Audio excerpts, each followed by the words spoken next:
Muy buenos días a todos los amigos de Hoja de Ruta, bienvenidos nuevamente a este su espacio de otras voces. Hoy, jueves 7 de mayo del 2020, según algunas cuentas dicen que es el día 55 en el que estamos en cuarentena, pero bueno, vamos ahí con más ganas y haciendo caso a la razón más que a las autoridades del COE Nacional, que son aquellos que ponen mejor la incertidumbre en vez de poner el orden en un tema tan delicado como el que estamos viviendo. Damos la bienvenida hoy a David Chávez, con quien analizaremos algunos temas concernientes a lo último, a la coyuntura política, económica de este país. Política económica que afecta a los más necesitados, que afecta a la franja media para abajo, y con la sorpresa, como tratábamos ayer, el tema de que hay recortes en el presupuesto de la educación pública a nivel superior y que obviamente un ministro de Finanzas y un Ministerio de Finanzas en conjunto, que no nos dice nunca la verdad, nunca nos ha dicho y ahora seguimos descubriendo de que la mentira sigue saliendo, ¿no? Eran 325 millones, ahora resulta que han sido más de 700. Entonces, bueno, pero todo eso comentaremos con David. David, muy buenos días, bienvenido nuevamente a Hoja de Ruta Radio. César, como siempre, un enorme placer estar en Hoja de Ruta y un saludo cordial a las amigas y amigos que nos escuchan. Y nos ven. Gracias, y que nos ven también. Bueno, ¿tú cómo ves esta medida que toma el gobierno de recortar presupuestos a la educación? O sea, ¿que no hay de dónde más sacar? O sea, no hay otra solución que irse contra la educación específicamente? Mira, quizá conviene tratar de hacer un análisis que parta de las justificaciones que ha dado el gobierno para llegar a este momento. Eh, a ver, el gobierno primero dice no tener recursos, ¿no? Que se acabó la liquidez y que por eso hay que cortar la educación, cortar un montón de servicios en el sector público, pero bueno, lo de estos días ha sido sobre todo de una manera ya inverosímil afectar a la educación en su conjunto. Hay que aclarar, el problema no es solo de las universidades.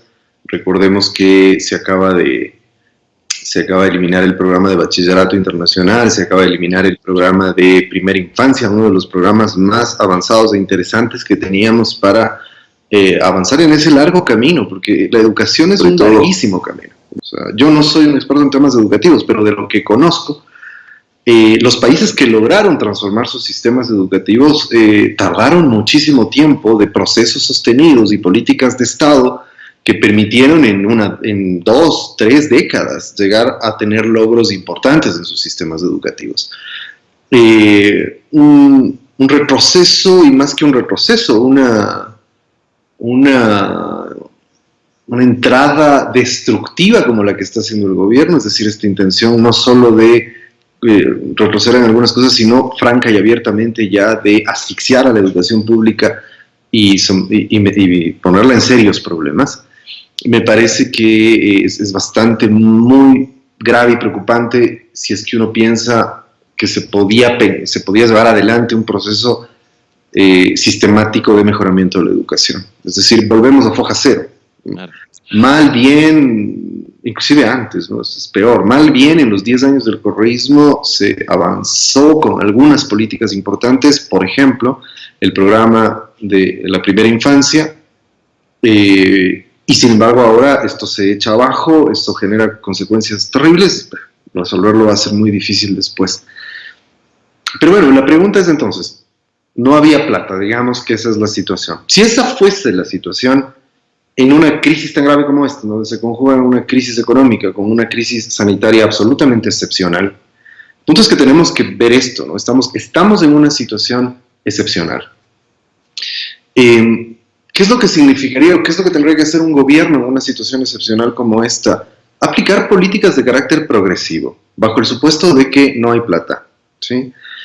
¿Qué significa eso? Obligar a que en un momento de crisis haya una mayor redistribución de la riqueza que permita salvaguardar ciertos equilibrios para que la economía no agrave todavía más su situación. ¿Qué significa eso? Transferir recursos de los sectores más poderosos a los sectores trabajadores en un sentido general. Estoy refiriendo tanto a los empleados formales como a los subempleados y como aquellos pequeños y medianos empresarios que están más cerca de los trabajadores y que tienen casi los mismos efectos que los trabajadores que cerca de los grandes empresarios. Ellos suelen confundirse, ellos creen que son iguales a los grandes empresarios, pero yo tengo la más remota idea de que están a años luz de los grandes empresarios y están mucho más cerca de la clase trabajadora. Creo que vale la pena mucho repensar un poco esta idea de decirnos de qué hablamos cuando hablamos de clase trabajadora. Yo cada vez más tiendo a creer que debemos incluirnos en ese grupo muy amplio de los distintos trabajadores que componemos la clase trabajadora en el Ecuador. Entonces, como decía, una política progresiva hay que proteger a esa clase trabajadora en un sentido amplio, que es la gran mayoría de la población, y es la que sostiene a la economía. Es decir, en este preciso momento, nosotros estamos pudiendo tener comida en la casa porque hay campesinos que están trabajando, hay transportistas que están conduciendo, están llevando los productos de un lado al otro, hay trabajadores que están trabajando en ciertas áreas para poder sostener servicios, etc. Entonces es un esfuerzo colectivo. Y por eso hay que proteger primero a esa población. Sin embargo, el gobierno, además esto es lo que en el mundo entero, todos lo sabemos, en el mundo entero se ha convertido en un tema de discusión central, ¿no? Todos los organismos internacionales, todos los países, inclusive que estaban dados a aplicar políticas liberales agresivas, se detuvieron un rato a pensar cuáles pueden ser las medidas para enfrentar una crisis así y dejaron de lado este criminal dogma religioso que es eso que llamamos neoliberalismo. Lo dejaron de lado, al menos lo relativizaron un poco y entendieron que en este momento era importante aplicar otro tipo de medidas. A excepción del Ecuador. Eso es una locura. O sea, a excepción del Ecuador. El Ecuador no solo que no dio un frenazo frente a la agresividad de su paquete neoliberal, sino que ha decidido profundizarlo. O sea, mientras ellos que suelen decir, porque los sacerdotes de esta secta religiosa que es el neoliberalismo, suelen decir que, y además suelen acusarnos a quienes estamos en el lado de la izquierda diciendo que somos dogmáticos, que no vemos el mundo, que somos parroquiales, que estamos encerrados en nuestra mirada corta y que debemos conectarnos con las tendencias mundiales, etc. Pues a esos sacerdotes del neoliberalismo hay que decirles que el mundo entero les está diciendo, primero les está diciendo que lo que ellos creen no es aplicable en esta situación. Y en segundo lugar, la realidad histórica, no de ahorita, ahora se vuelve mucho más dramático por la grave situación que atraviesa el mundo. Pero en los últimos 20 años, su receta, 30, 40 años, su receta ha ocasionado destrozos una y otra vez. América Latina es un archivo de los destrozos, un archivo histórico de los destrozos que ha ocasionado la receta que estos señores proponen. Lo mismo, igual, lo que siempre nos acusan, yo siempre digo, es esta especie de psicología inversa, ¿no? De psicología proyectiva, más bien dicho. Es esto de siempre, no, es que ustedes no renuevan, es que la izquierda es anquilosada, esquemática, dogmática. Tienen los mismos conceptos de hace 30 años. Exactamente, es lo que nos dicen, pero ¿quiénes son? ¿Quiénes son los que tienen los mismos conceptos de hace 30 años? Son ellos, les oyes al inefable, infame e impresentable Alberto Dajica. Le oyes hablar ahora, un señor que ya debe estar en los últimos años de su vida, diciendo exactamente lo mismo, pero exactamente lo mismo, porque además como esta receta neoliberal es de 3 o 4 frases hechas y 3 o 4 argumentos básicos y nada más, es exactamente lo mismo que decía cuando era vicepresidente de la República de Durán Ballén. En fin, entonces digo, en primer lugar es como la realidad, los organismos internacionales, los países y líderes políticos que se precian de liberales, lo que se ha dicho mucho, ¿no? Manuel Macron diciendo hay que pararle un poco, hay que invertir en salud, hay que proteger. Darle, claro, al Estado la salud, para Claro, que proteja a los ciudadanos. O sea, oírle a él es, o sea, ya preocuparse también, ¿no? Porque dices, o sea, ¿qué está pasando? Sí, sí, es decir, o sea, Bill Gates, por favor, a quien adoran, ¿no? Bill Gates es algo así como el nuevo dios de estos señores, los de Bezos, etcétera. Pero Bill Gates ha dicho, hay que parar con eso de creer que el mercado lo regula todo, hay que parar con eso de creer que el Estado no es necesario. En un artículo que publicó por ahí, que a mí había cosas que no me gustaban, pero bueno, digamos que Bill Gates reconozca eso es porque realmente la situación amerita que se enfoque la realidad de otra manera.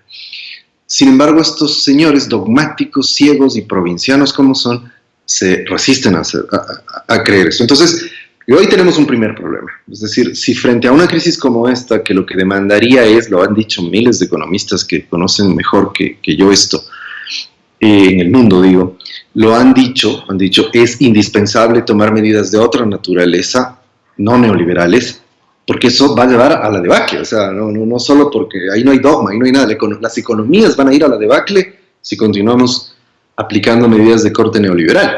En el Ecuador no se dan por enterados. Entonces ahí tenemos un primer problema. En lugar de aplicar medidas progresivas, que es lo que está haciendo la mayoría del mundo, mira, hay varios países, España, por ejemplo, con la crisis que tienen, con la super cuarentena que han tenido que aguantar y con los problemas que se les vienen una y otra vez, han decidido que una medida adecuada para este momento es implementar la renta humana básica. Mientras acá lo que están queriendo es despedir trabajadores por todas partes. Y meterte la mano al bolsillo. Exactamente. O sea, no tiene, es todo lo contrario. Ese me parece que es un primer punto, ¿no? Es decir, es falaz que no hay opciones. En el mundo entero estamos viendo que hay opciones. El propio Estados Unidos aplicó opciones contracíclicas en este momento para resolver este problema. La segunda falacia sobre la que habría que tener mucho cuidado es precisamente el presupuesto del que yo partía antes de hacer esta reflexión. Aquello de no hay plata. Eso es falso. Porque si no hay plata no le pagas 700 millones de dólares, como bien decías hace un momento, a los tenedores de deuda externa.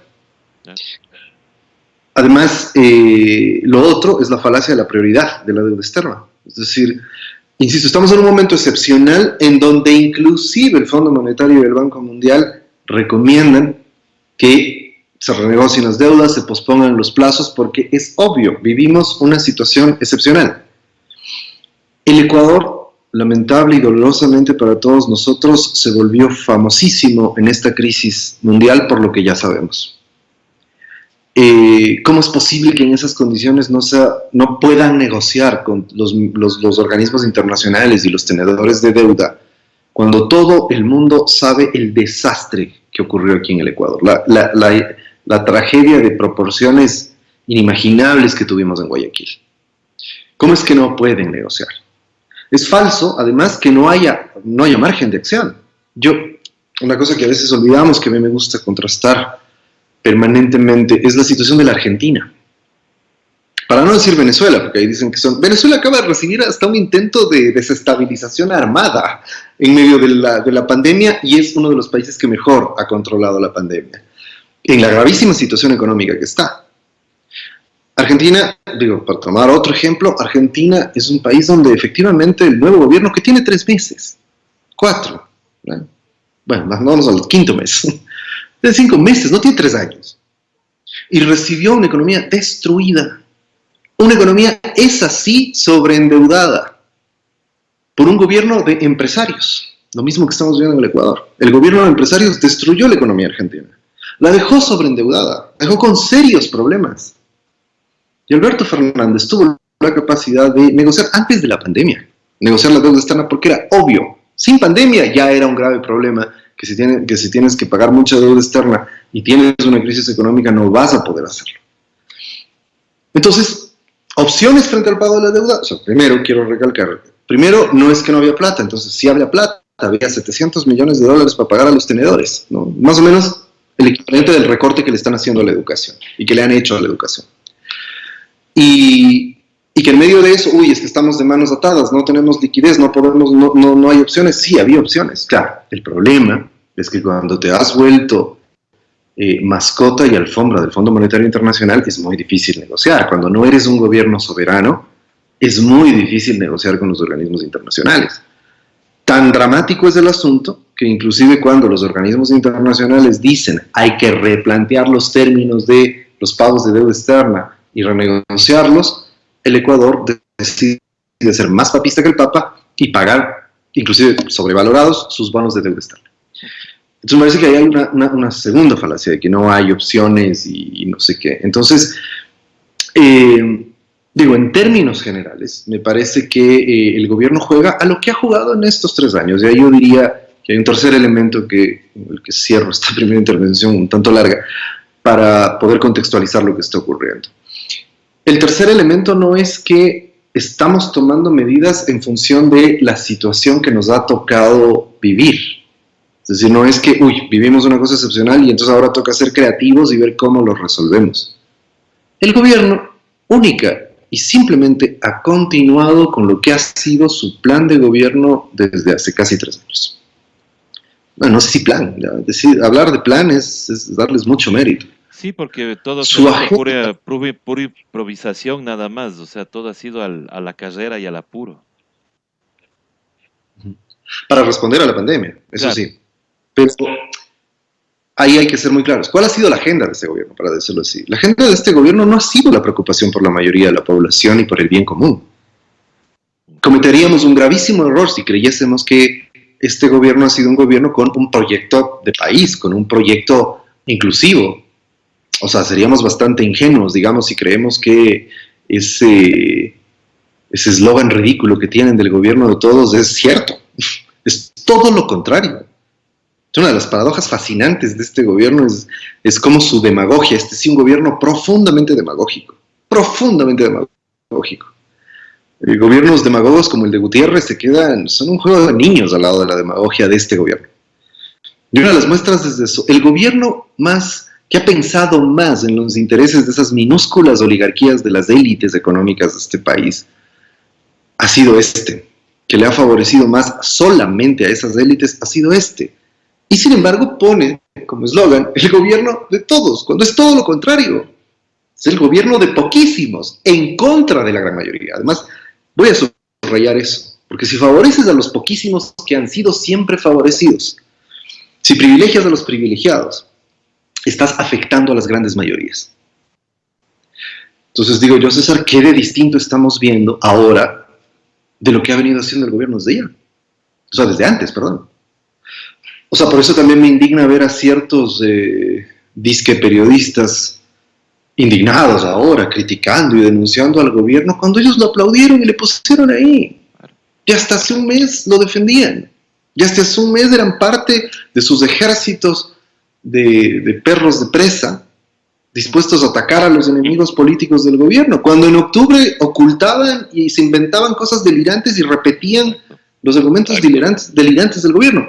Yo digo, díganme ahora a cuál de esos periodistas, que ahora son los prohombres y los héroes, les escucharon ustedes el momento en que desmantelaban el sistema de salud, reclamando por eso. No, ahora, cuando ya todo está destruido. O sea, ahora se hacen además los que están reclamando. Entonces, este es un elemento importante, porque ahí lo que tenemos que ver es que hay una línea de continuidad en lo que se ha venido haciendo. La única novedad de este momento, o sea, no es que, nos sorprendimos, ahora están haciendo algo distinto.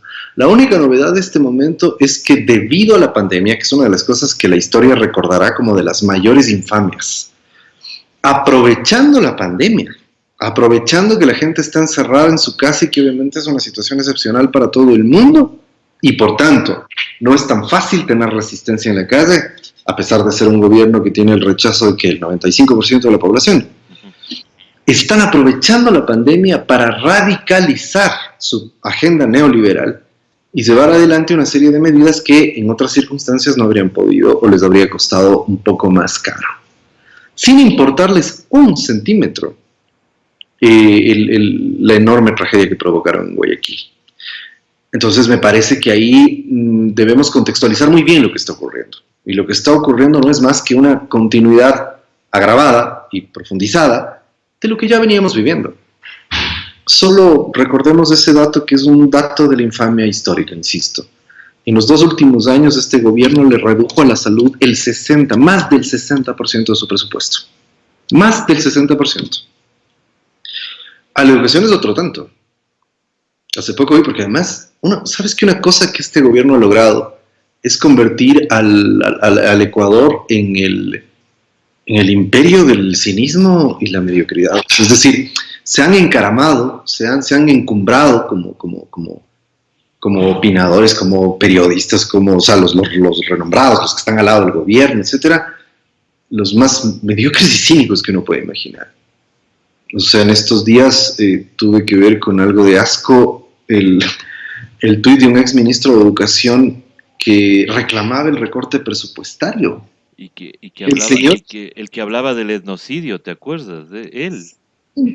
El señor que desmanteló las escuelas y las escuelas de milenio, las escuelas integrales de los sectores rurales para devolverle a las comunidades indígenas esa infamia, ese insulto contra la pobreza y contra la gente que vive en el campo, que son las escuelas unidocentes.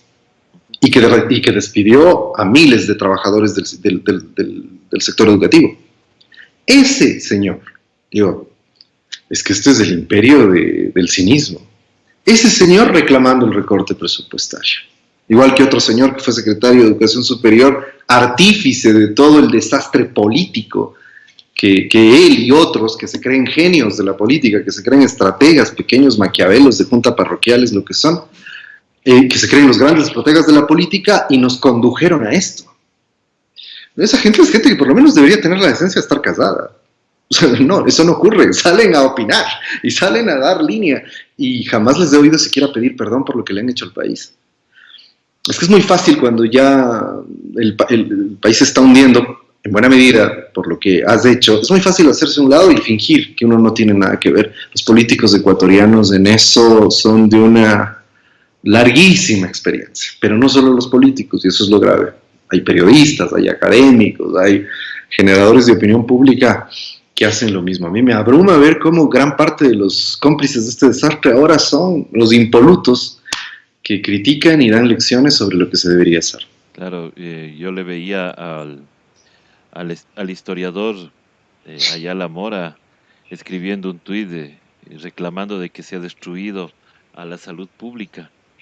Entonces también me preocupaba, decía, pero si este no era el promotor de la consulta popular, no era el promotor de este gobierno, y que decía que había que destruir todo, y ahora están preocupados, ¿no? Qué chistosos. Además, parte de la destrucción es que eso hay que recordarle al país. ¿Quién es el señor Paul Granda? ¿De qué partido viene? O sea, ellos están ahí. Claro. Se están yendo. Ahorita están haciéndose los locos, ¿no? Haciéndose los que están, ¿no? Ganando protagonismo con juicios a China. Claro. Tenían gente metida en educación superior. Claro. Tenían gente metida en el CES, en el CASES. Que ahora están haciéndose los dignos y renunciando a último rato. Claro. A último rato. Cuando ya dejaron haciendo el desastre. O sea, es decir, porque no hay que dar espacio a la alcahuetería. Si algo hemos aprendido en este momento, creo que no hay que dar espacio a la alcahuetería política. O sea, nadie puede ahora salir, nadie que estuvo hasta ayer o anteayer en el gobierno puede salir a decir, uy, no me di cuenta hacia dónde iba esto y ahora que están recortando el presupuesto a la educación, me hago el digno y me voy fingiendo que pateo al perro. ¿Mm? Eso es infame, eso debemos extirpar de la política nacional. Debemos extirpar, porque eso nos ha costado carísimo en estos años. Pero en fin, como te decía, creo que digamos, sobre todo la idea central es recordar que, y que es lo grave también, o sea, para el gobierno, en su enorme indolencia y en su enorme indiferencia frente insisto, a la dolorosa tragedia de Guayaquil, al gobierno sencillamente no le ha importado. El gobierno ha seguido manteniendo su línea de acción y sus prioridades. Su agenda neoliberal, su reparto del Estado, que además ahora lo estamos viendo de manera tan bien dolorosa y tan espantosa. En medio de la tragedia se están repartiendo desde el aprovechamiento por la corrupción en medio de los hospitales hasta el control del sistema de salud. Están peleándose entre ellos a ver quién se queda, quién gana espacio dentro del gobierno en medio de semejante tragedia. Este es un pueblo demasiado generoso, César, demasiado generoso, pero también al mismo tiempo creo que algo sobre lo que debemos preguntarnos muchísimo como ecuatorianos es ¿qué pasa con nosotros? ¿Cómo es posible que un gobierno que produjo esa hecatombe en Guayaquil, 10.000 muertos, se calcula que son las cifras reales de muertos en Guayaquil? 10.000. ¿Cómo es que un gobierno que produjo por su incompetencia, su indiferencia y su absoluta negligencia en el manejo de la crisis, produjo semejante número de muertos? ¿Y cómo es posible que ese gobierno siga ahí?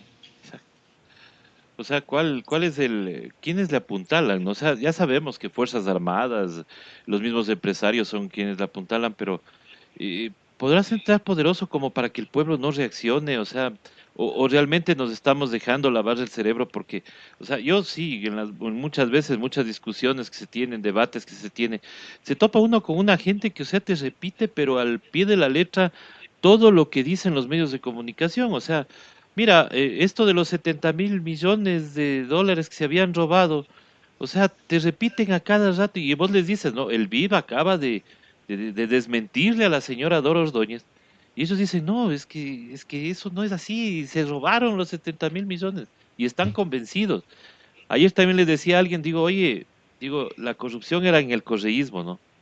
Y ya está pues detenido Jorge Glass, ya está sentenciado Correa, ya están huidos algunos. O sea, ¿y quiénes están ahora cometiendo los actos de corrupción? Pues los de la cirugía mayor. Entonces, y la gente está convencida de eso.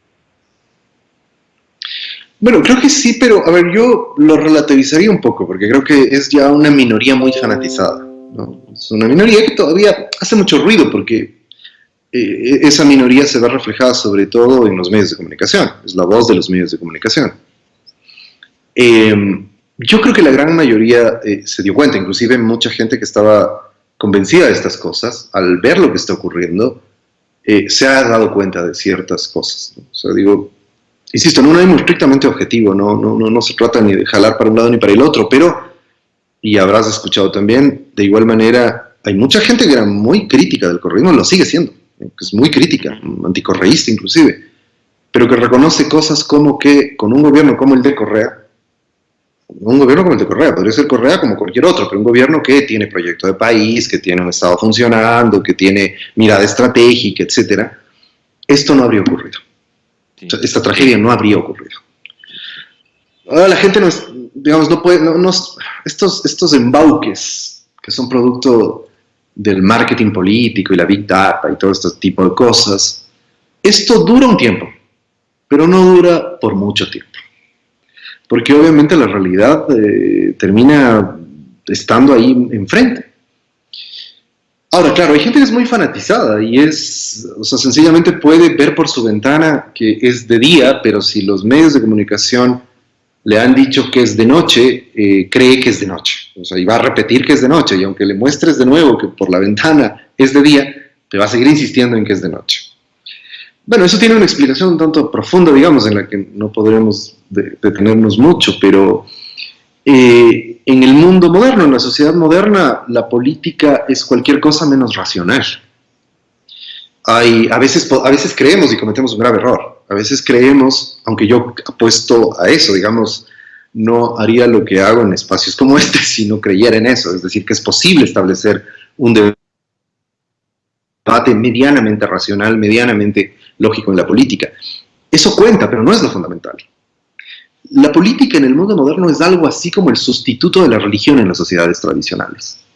Y por eso la gente se comporta en relación a la política y a sus adscripciones políticas y a sus identidades políticas de forma muy parecida al comportamiento religioso. Es decir, si te sientas a tratar de conversar de religión con alguien, seguramente vas a recibir respuestas como las de los conocidos con los que has estado discutiendo sobre política en estos días. Claro. Es decir, si pones en cuestión su fe religiosa, con datos científicos, con datos objetivos, con un sinnúmero de cosas, eso lo único que va a provocar es una reacción de mayor clausura, digamos, hacia el debate y el diálogo para cerrarlo y convertirlo en un puro dogma, ¿no? Es decir, yo creo todos los datos, porque además no hay dato objetivo que diga que las tonterías que se han dicho sobre la corrupción en el gobierno de Correa sean ciertas. Ojo, lo que se ha dicho, no estoy diciendo que la gente se confunde a veces, no estoy diciendo que no haya habido casos de corrupción, eso es evidente, es público, es notorio, pero haber aprovechado eso para construir toda esta imagen de que hubo un saqueo del país, que es lo que quisieron construir, eso es bastante mentiroso en términos objetivos. Pero claro, la gente que fue alimentando un odio político durante años en relación al correísmo, la gente a la que Correa le cae mal porque era demasiado autoritario, cualquier cosa, o porque simplemente le caía mal, simplemente le tenía envidia, qué sé yo, supedita cualquier argumento a su odio político.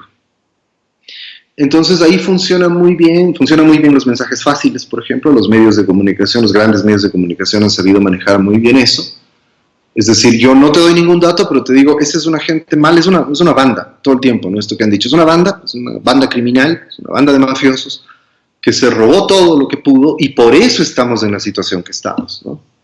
Claro, esto no es culpa de Martínez y Moreno vendiéndole el país a los banqueros y a los importadores, no, esto es culpa de, aunque ningún dato te sostenga eso, ¿no? Una economía que creció, una economía que se duplicó en su tamaño, que más lo vivimos. O sea, yo he visto gente que hasta antes del correísmo se iba de vacaciones máximo a la playa aquí en el Ecuador. Después del correísmo, gracias a la nueva situación de la clase media, viajaba todos los años fuera del país de vacaciones. Y sin embargo cree que el correísmo se robó todo y nos destruyó la economía y nos dejó sin nada. Pero es por esta complejidad de la política, ¿no? Es porque la política tiene esos comportamientos muy ligados a la emotividad y a la irracionalidad, digámoslo así, de estas descripciones más emotivas, ¿no? Pero también esa dimensión, o sea, siempre un poco la disputa es introducir en medio de esa condición y me parece que es la condición básica de la democracia, la posibilidad de una racionalidad mayor en el debate político, ¿no? Y eso es difícil de lograr. Pero justo en ese ánimo, lo de la corrupción es interesante porque lo que ha ocurrido en estos días lo que nos muestra es que también nos han estado hablando sobre la corrupción.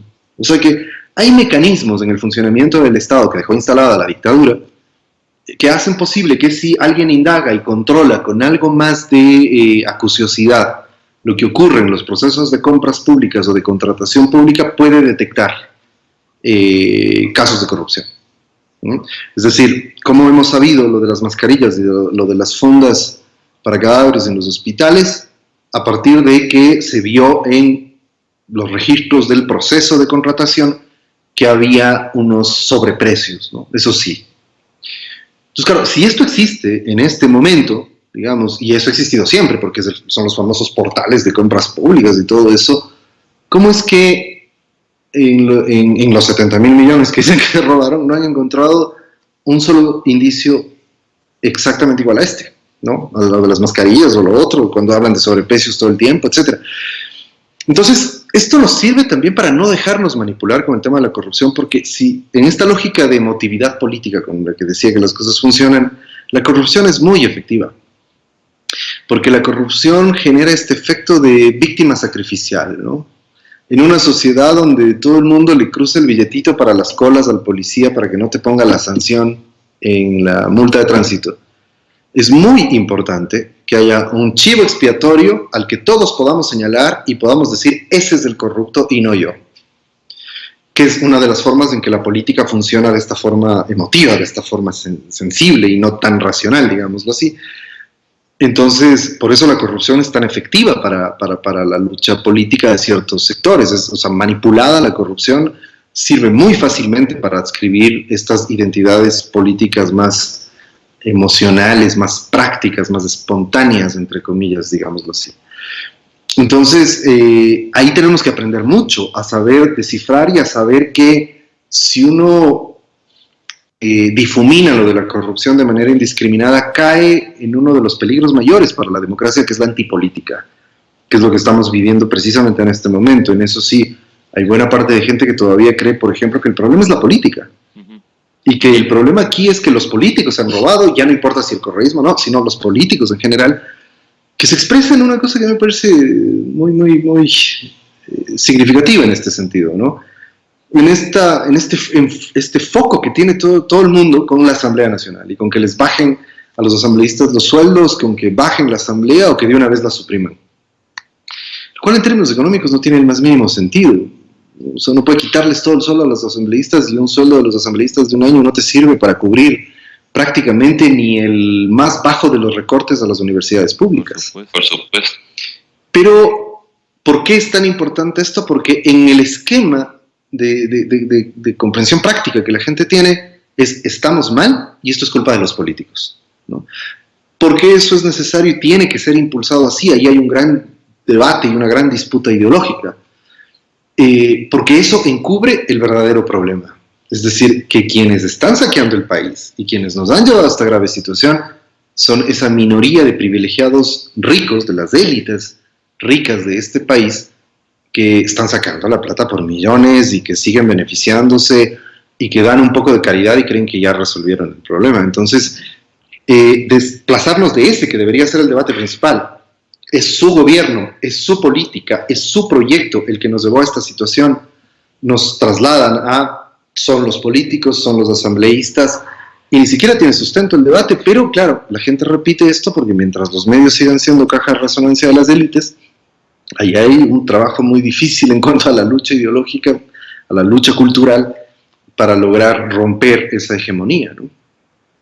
Claro, ahora, sobre esto del recorte presupuestario, por ejemplo, si bien es cierto, ya se ha reclamado, han salido los estudiantes y todo, pero tenemos una contraparte por ahí, que es un portal de noticias, vamos a decir los nombres, señor Vivanco, que anda ahora en una campaña en contra de los sueldos de los rectores.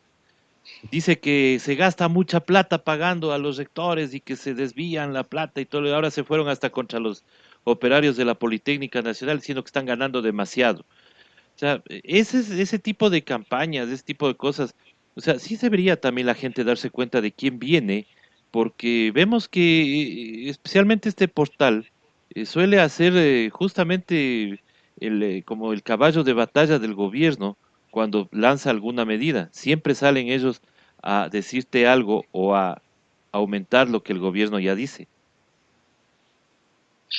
Sí, bueno, tienes ellos y varios otros, ¿no? Que son unos cómplices infames del gobierno.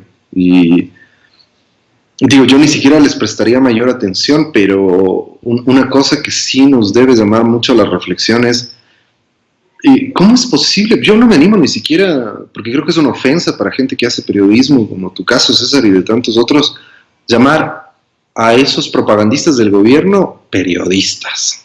O sea, es demasiado decir que son periodistas, ¿no? Yo ni siquiera me animo a llamarles periodistas.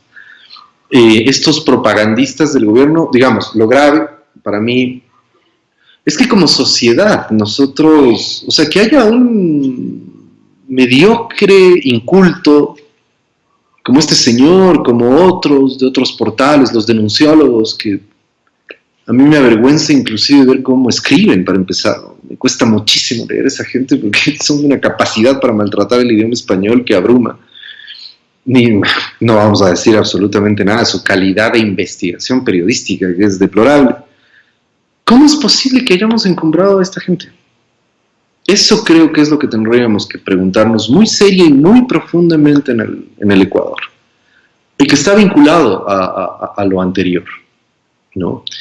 Yo no paro de pensar en ese principio que tenía Goebbels, ¿no? De que para poder generar control político a través de la propaganda, necesitas crear mensajes muy elementales, muy simplones, para que la gente no tenga que hacer el esfuerzo de pensar la política, sino que simplemente adscriba sin más. Hasta Goebbels lo decía así, ¿no? Hasta el más tonto, hasta el más estúpido de los ciudadanos tiene que asumir rápido el mensaje, fácil el mensaje. Claro, como hemos vivido en estos años una política comunicacional parecida a la de Goebbels, bastante parecida a la que proponía Goebbels, porque además ha servido para la persecución de los enemigos políticos, que es para lo que Goebbels creía que debía servir la propaganda, el verdadero estado de propaganda. Entonces es lógico que este tipo de gente se encumbre, ¿sí? El periodo, retomando un poco lo que hablábamos en la anterior pregunta también, pero el periódico La Familia de este señor de la Posta es justamente el que construyó el mito de los 70.000 millones de dólares. Claro. Ellos fueron los primeros en sacar una nota y con un titular que decía: el BID estima que el correísmo se llevó alrededor de 70.000 millones de dólares. Yo les recomiendo a nuestras amigas y amigos que nos oyen y nos ven que lean esa nota periodística y vean la pobreza y la miseria de periodismo que es esa nota, ¿sí? Y claro, todo el mundo se creyó, nadie tuvo la sensatez, o muy poca gente tuvo la sensatez de ir a ver el informe, que era lo más lógico, ¿sí? También se ve el informe. Claro, pero a ver, es que ahí hay un problema, y ahí es donde estamos, porque además un buen trabajo periodístico, y César lo sabes mejor que yo, un buen trabajo periodístico es indispensable para mejorar la cultura política, el debate político y la democracia en un país. ¿Por qué? Porque, a ver, si yo soy un trabajador de cualquier nivel, tengo mi pequeña empresa, soy trabajador en una fábrica, salgo a vender mis cosas en la calle o trabajo en el sector público, llego cansado por la noche porque además las jornadas son extenuantes, vivimos una época en donde la explotación del trabajo es muy intensa. Llego a la noche o veo en la mañana los periódicos y yo presumo, confío. Por eso es que es infame lo que pasa con la prensa en este país, porque yo confío que el periodista que me está dando la noticia, que el periodista que escribió la noticia, hizo profesionalmente su trabajo. Lo hizo bien. Como yo hago, es decir, es como si voy a un médico, ¿no? O sea, por principio yo confío que el médico está haciendo bien sus análisis porque es profesional. ¿Puede equivocarse? Por supuesto que sí. Pero sé que por principio tengo confianza en eso. Pasa exactamente lo mismo con los periodistas. Uno tiene confianza en que el periodista recibió una fuente de información, la contrastó, la verificó y revisó 1000 veces la información antes de publicarla, ¿sí? Un periodista no es un tuitero cualquiera poniendo lo primero que le sale del intestino grueso o del hígado. No es un influencer escribiendo en Facebook cualquier post o poniendo un meme. El periodista es alguien que tiene una enorme responsabilidad en cómo maneja la información que va a ser pública.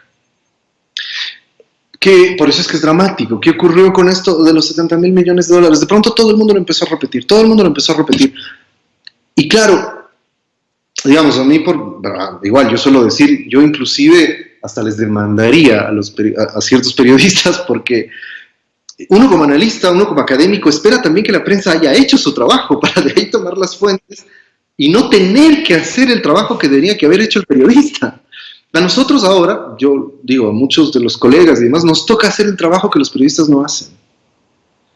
¿Qué es este caso? Lo menciono porque fue justamente lo que ocurrió con los famosos 70.000 millones. Al ver esa nota de prensa, a mí me pareció tan precaria la forma en que estaba planteada, la forma en que, sin saber mucho de periodismo, pero sí de investigación.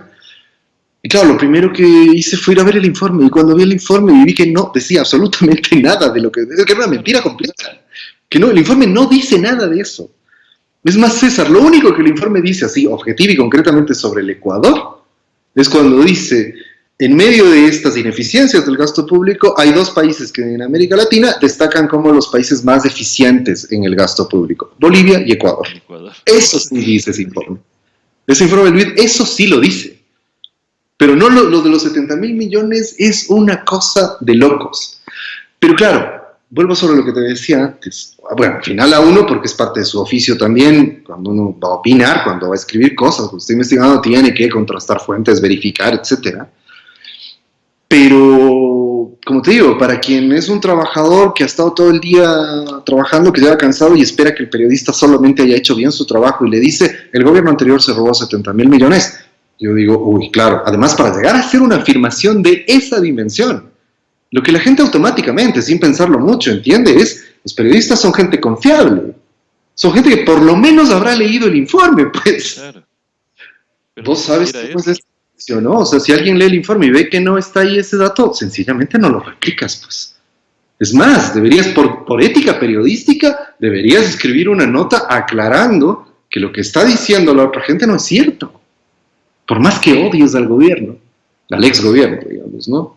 Porque la paradoja, la cuestión básica es esa, ¿no? Es decir, tener la ética de saber que aunque odies al otro, puedes tratar lo que significa ese otro político, etcétera, puedes tratarlo con objetividad.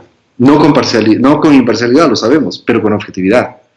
Y eso en el Ecuador, o sea, digamos, el grado de degradación al que han llegado los medios de comunicación, los grandes medios, las grandes empresas mediáticas, en relación con eso es realmente abrumador, es realmente abrumador.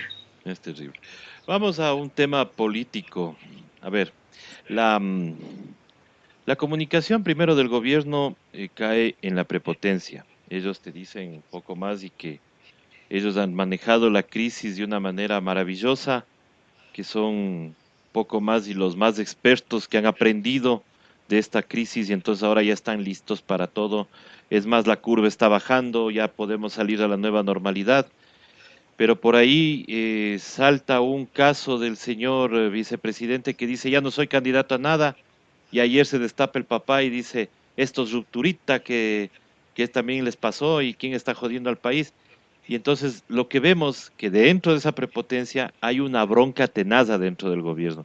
Obviamente eso también nos afecta a los ciudadanos porque estamos viendo que las cosas se están tomando o bien enfocados a una campaña electoral o bien a tratar de deslindarse de eso para poder ser candidato.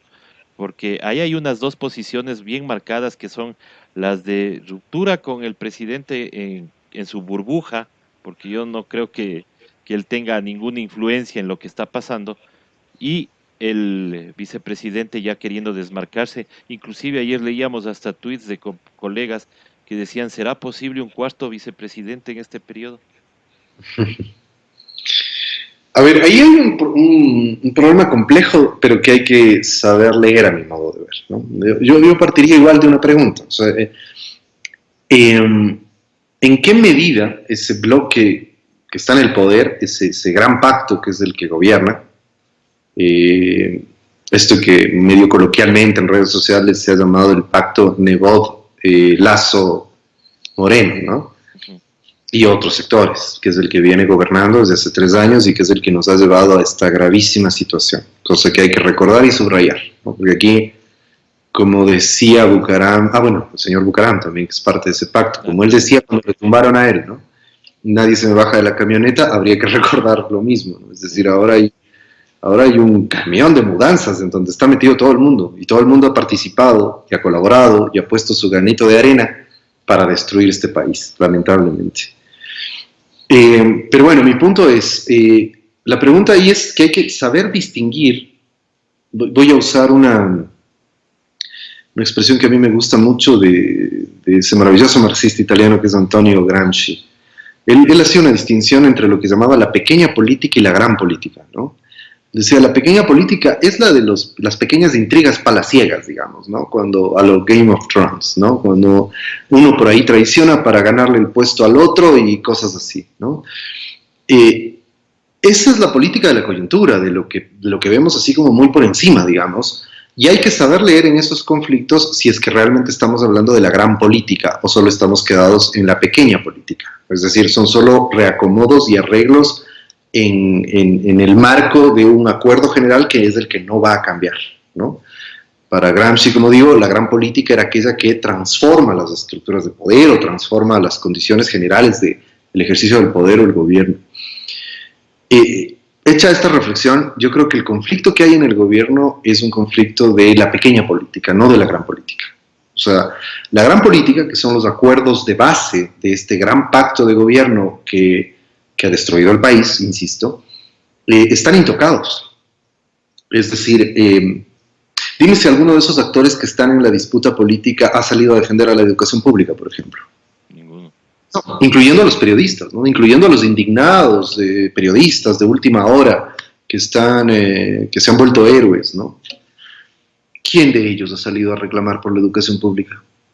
Nadie. ¿Quién de ellos ha salido a reclamar? Guillermo Lasso hace unos días festejaba, casi supongo que en su casa habrá festejado con un fino champán seguramente, el haberse bajado lo único bueno que puede tener la ley de apoyo humanitario, no sé qué, que es aquello de cobrarles a quienes tienen su plata fuera del país un impuesto, porque están sacando plata que se produce aquí para ponerla fuera.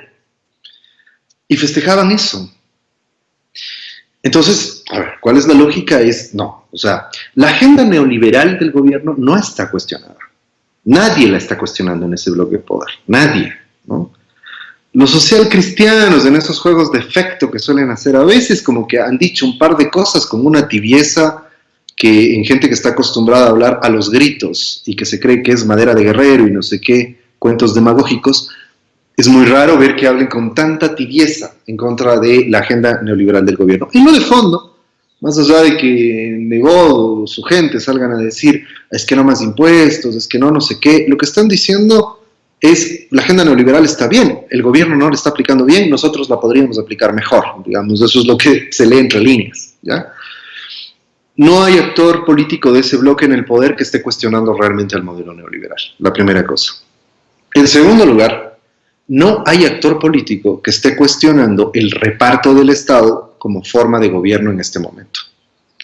Están buscando cabezas de turco, están buscando culpar a quienes a mí me parecen infames, impresentables y que creo que deben responderle a la justicia y a la ley. Deberían responderle ya, ¿no? Ni siquiera cuando salgan del gobierno, pero al paso que vamos va a ser difícil, que son aquellas funestas figuras de los ruptura de los 25, ¿ya? Pero está buscando esa cabeza de turco, está buscando quemar esas cabezas cuando son parte del mismo tinglado de gobierno. Pero aquí la responsabilidad de gobierno no es solo de la señora Romo o el señor Roldán. Ahí están, ¿quién ha estado al frente de la crisis? Se supone que ha sido el señor Sonnenhosner. Y mira el desastre.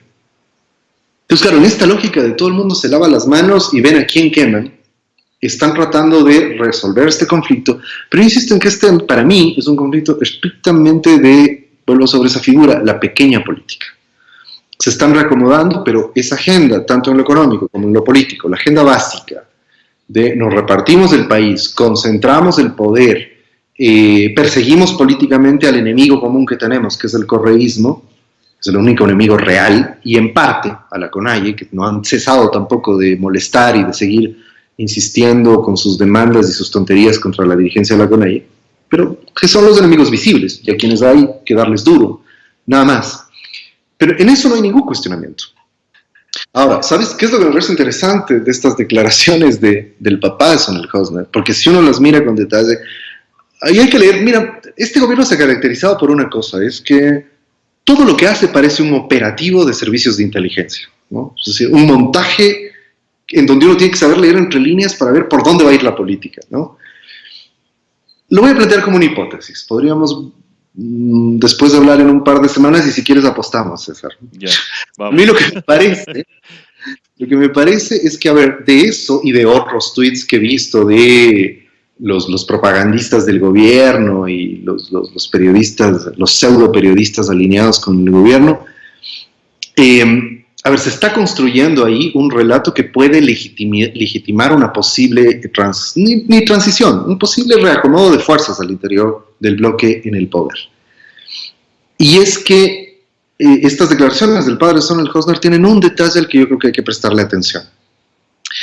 Echa la culpa a los ruptura de los 25 mientras salva a Sonnenhosner, que como bien has dicho, además está haciendo campaña aupado y con el coro de buena parte del periodismo ese vendido, de que yo no estoy en campaña, de que yo soy solo un humanitario que estoy tratando de resolver los problemas. Pero el padre dice una cosa importante, dice, son los rupturas los que han llevado al caos, no mi hijo, obviamente, entre líneas, pero dice, la segunda parte es muy interesante, porque hace una relación entre los rupturas de los 25 y el correísmo.